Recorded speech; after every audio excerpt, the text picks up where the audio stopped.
carnivore diet, a strict regimen allowing only animal-based foods like meat, fish, eggs, and occasional dairy, cuts out all plant-based foods.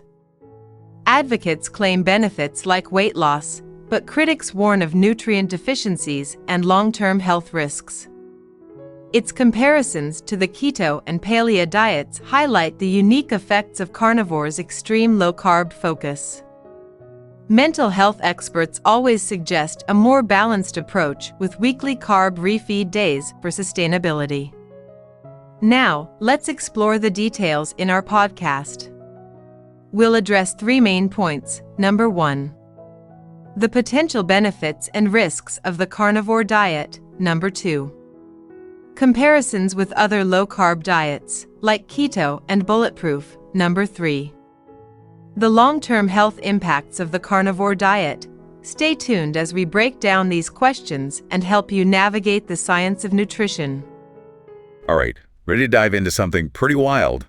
We're talking the carnivore diet today. Oh, wow. Yeah. Only meat, fish, eggs, and maybe some dairy. So no plant-based foods at all. None. We're going to be looking at an article from Bulletproof.com called Understanding the Carnivore Diet, Health Benefits, Risks, and Rules. Sound intense. It is. We're going to break it all down, figure out what's hype and what's real. Yeah, gotta separate fact from fiction. Exactly. And hopefully give everyone listening some, food for thought. I like that. So what's really interesting to me is that even though there aren't really any solid long-term studies, Right. there's this whole community of people who are trying this diet. You see them online and forums sharing their experiences. Yeah, it seems like it's getting more popular all the time. It is. Even some people in the cryptocurrency world are doing it. Really? That's interesting. I know, right? So let's get into it. What exactly are the rules of this carnivore diet? Well, like you said, it's all about animal products. Meat, fish, and eggs are like the staples.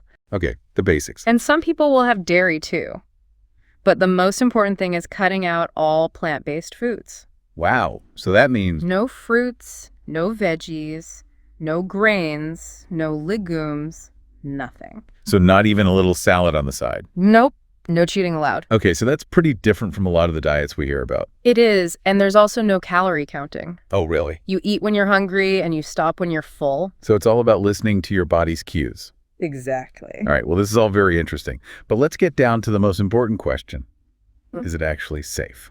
That's the million-dollar question, isn't it? And unfortunately, it's not a simple yes or no answer. Okay, so there's a lot of debate. There is, yeah. Some people say they feel great on it, but there's just not enough scientific evidence yet to say for sure. And I imagine the fact that it's so restrictive raises some concerns too, right? It does. One of the biggest worries is nutrient deficiencies. Well, think about all the vitamins and minerals you get from fruits, vegetables, and grains. Those are all gone on this diet. That makes sense. Our bodies need all those nutrients to function properly. Exactly. And while some people say you can get everything you need from meat, it's probably not very sustainable long term. So even if you're really careful, there's still a risk of missing out on key nutrients. Right. And then there's fiber, which is super important for digestion. Yeah, you don't get any of that on an all-meat diet. And that can lead to all sorts of problems. So we're already seeing some potential downsides here, but I know people are drawn to this diet for its supposed benefits too. What are those? Well, weight loss is a big one. People say that cutting out carbs forces your body into ketosis. Ketosis, that's when your body burns fat for fuel instead of carbs. Right. Exactly. So it's like flipping a metabolic switch. So it's kind of like a metabolic hack to burn fat. Yeah. But isn't that also what happens with the keto diet? Yeah, the keto diet is also based on the idea of ketosis. So is the carnivore diet just a more extreme version of keto then? You could say that, yeah. Interesting. And what about other benefits that people report, like feeling more mentally clear or having less inflammation? Well, it's hard to say if those are specifically because of the meat or because people are cutting out processed foods and sugar. So it could be a correlation, not necessarily causation. Exactly. It's important to look at the whole picture. And before we go any further, I just want to remind everyone that we're not doctors and this isn't medical advice. Definitely not. If you're thinking about trying any new diet, always talk to your doctor first. Absolutely. Always best to get professional advice. Okay, so we've talked about what the carnivore diet is and some of the potential benefits and risks. Now I'm curious, how does it compare to other low-carb diets like keto and paleo? Yeah, there are definitely some overlaps, but also some key differences. Like what? Well, paleo, for example, focuses on eating like our ancestors did. So, Lots of meat, fish, vegetables, fruits, nuts, and seeds. okay, so more variety than carnivore. A lot more. And then there's keto, which is really all about getting your body into ketosis. Right, we talked about that. And you can do that in a few different ways, not just by eating all meat. So there's more flexibility with keto. Yeah, it's about restricting carbs and increasing your fat intake. Got it. So carnivore takes the low-carb thing to the extreme, while keto and paleo offer more options. What's interesting is that this Bulletproof article actually suggests a different approach altogether. Oh yeah, they talk about something called cyclical keto. Cyclical keto, okay. What's that all about? Well, basically you follow a strict keto diet for 6 days a week. Okay, high fat, low carb. Right. But then on the 7th day, you have a carb refeed day. A carb refeed day, so you get to eat carbs again. You do. It helps replenish your glycogen stores, which are important for energy. So you're giving your body a break from ketosis. Exactly. And it can actually help prevent some of the negative side effects of being in ketosis for too long.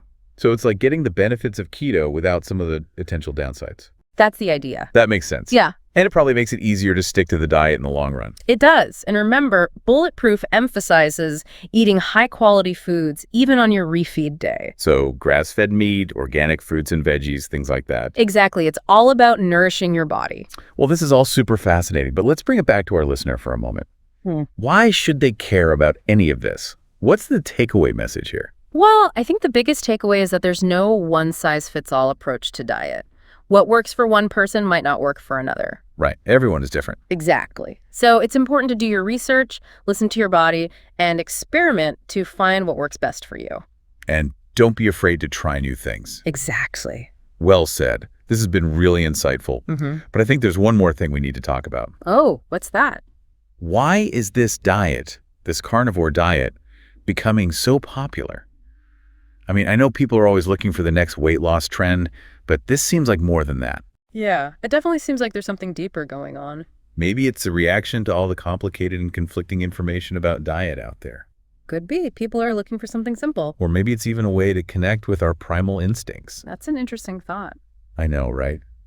Whatever the reason, it's clear that this carnivore diet taps into something more than just what we eat. Yeah, it's definitely a cultural phenomenon as much as a dietary one. And that's something worth thinking about, even if you're not planning on giving up vegetables anytime soon. I agree. It makes you think about our relationship with food in a whole new way. Exactly. So we've covered a lot of ground today. We've talked about the rules of the carnivore diet, explored its potential benefits and risks, and even considered some alternative approaches. But I want to leave our listeners with something to ponder, something to explore on their own. I like that. What do you have in mind? Well, we focused on the what of the carnivore diet, but what about the why? Why is this diet gaining popularity now? Why are people drawn to such an extreme way of eating? That's a great question. Is it just a fad, or is there something more profound going on? Is it a desire for simplicity, a rejection of modern complexities, or something else entirely? We'd love to hear what our listeners think. So keep those brains buzzing. Dive deeper, explore the why, and let us know what you discover. And until next time, happy exploring. Absolutely happy exploring. Yeah, so with paleo, you're not just cutting carbs. It's more about eating whole, unprocessed foods. Like our ancestors ate. Right, like a pre-agricultural diet. So you're still eating meat. Oh yeah, definitely. But you're also having vegetables, fruits, nuts, and seeds. Okay, so more variety. Way more. And then there's keto, which is all about getting into ketosis. Right, burning fat for fuel. Exactly. And you can do that without eating only meat. Oh, so there are other ways to get into ketosis. Yeah, with keto, you basically just cut way back on carbs and up your fat intake. So it's more about macros than specific foods. Right. You could have some plant-based foods on keto as long as they're low in carbs. That makes sense. So carnivore is like the strictest version of low-carb eating. You could say that, yeah. But you know what's interesting is that this Bulletproof article we're looking at, they actually recommend a different approach. They do. They talk about cyclical keto. Cyclical keto. What's that? So it's like keto, but you cycle in and out of it. Okay, let's see. So for 6 days a week, you're doing strict keto, high fat, very low carb. Got it. And then Then on the 7th day, You have a carb refeed day. Wait, you get to eat carbs? I thought we were all about no carbs. You do. It's a strategic thing. Yeah. It helps replenish your glycogen stores, which you need for energy. So your body gets a break from burning fat. Exactly. And it can actually help prevent some of the negative adaptations your body makes to being in ketosis for too long. Like what? Well, if you're constantly in ketosis, your body can become less efficient using carbohydrates for fuel. That makes sense. Yeah. So this carb refeed day helps keep your metabolism flexible. So you get the benefits of keto without some of the downsides. That's the idea. And it might be easier to stick to in the long run. Because let's be honest, cutting out carbs completely is hard. It is for most people. And remember, we were talking about all those potential risks of the carnivore diet. Yeah. The nutrient deficiencies, the digestive issues. Right. Cyclical keto seems like a more balanced approach. It does. And it still emphasizes high-quality foods. So you're still eating grass-fed meat, healthy fats. Exactly. And then on your refeed day, you can have some organic fruits and veggies. Because you're still nourishing your body. Exactly. You're just strategically manipulating your carb intake. This is all so fascinating. But, we've been talking about this for a while now. I think it's time to bring it back to our listener. Good idea. Why should they care about any of this? What's the takeaway message? Well, I think the biggest takeaway is that there's no one-size-fits-all solution when it comes to diet. Right. Everyone's different. What works for one person might not work for another. So it's crucial to do your research, listen to your body, and don't be afraid to experiment to find what works best for you. I totally agree. There's no magic bullet. Nope. It's all about finding what makes you feel your best. And supporting your overall health and well-being. Exactly. Well said. This has been really insightful. But I think there's one more piece of the puzzle we haven't fully addressed. Oh, I'm intrigued. What's that? Why is this diet gaining so much traction?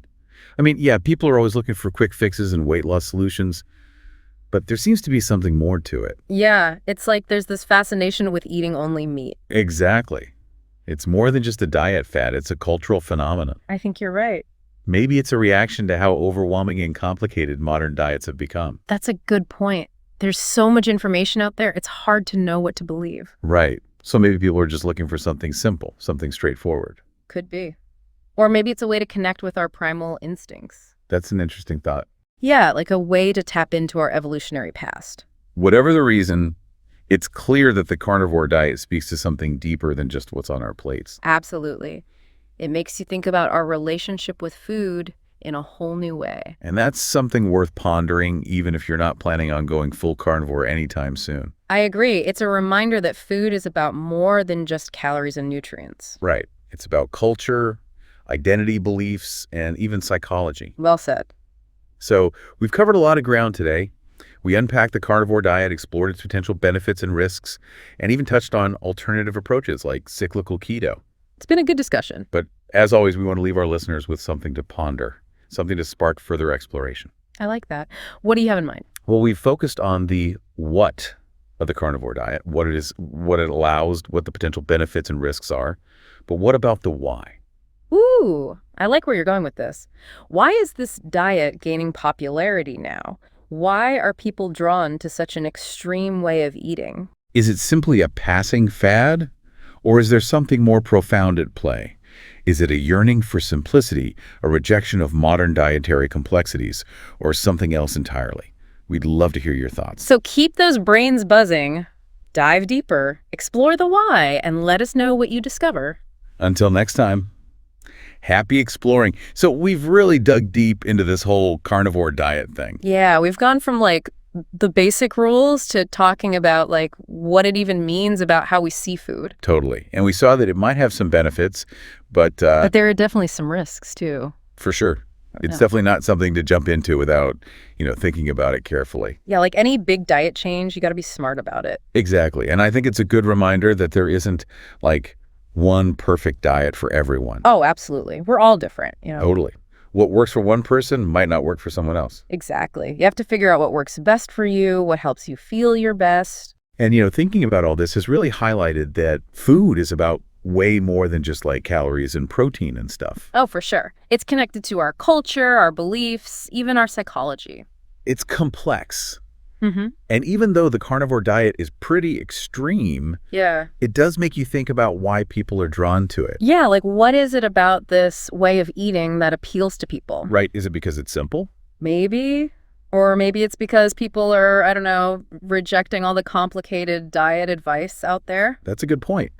It's a lot to process sometimes, all the different diets and advice. It really is. So as we wrap up this deep dive, what do you think is the most important advice for our listeners? I'd say be informed. Informed. Okay, so Do your research, question what you hear, and don't just believe everything you see online. especially when it comes to something as important as your health. Exactly. There's so many voices out there, it's important to be critical. That's great advice. And remember, there are resources out there to help you make informed decisions. You can talk to your doctor. You can consult with a registered dietitian. Yeah, there are experts who can help you navigate all of this. This deep dive has definitely given us a lot to think about. But as always, we want to leave our listeners with something to ponder, something to spark further exploration. I like that. What do you have in mind? Well, we've talked a lot about the what of the carnivore diet, but what about the why? Ooh, I like that. Why is this diet gaining popularity now? What is it about this way of eating that draws people in? Yeah, is it just a fad? Or is there something deeper going on? Is it simplicity, a rejection of modern complexities, or something else altogether? We'd love to hear your thoughts. So let's keep the conversation going. Think about it, do some research, and share your insights. And until next time, thanks for joining us on the Deep Dive. We'll see you on our next deep dive into the world of health and wellness. Bye, everyone.